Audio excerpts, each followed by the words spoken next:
This is going to be a short video based off of Deplorable Mountaineer.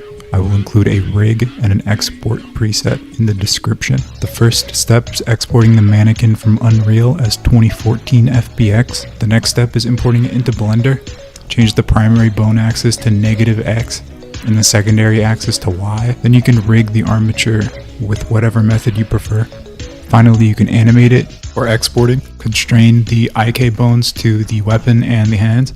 And with this rig, unhide, select the skeleton, bake all of the animation and your prop animation. Then either remove the prop's root animation and zero it, or constrain it to a new empty.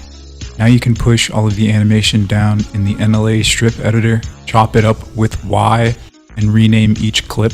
Then finally export, select armature, change the primary and secondary bone axis to -X, Y, and then select your animation export method. Use the export preset, place it in this folder. Also, if you want to add your character to the rig, all you have to do is make sure it is the same scale and change the armature target. One other note is that UEFI scales the skeleton down to 0.01 to rig in Blender, but I haven't had to do that with this method. If you got any use out of this tutorial, please donate to my PayPal on this.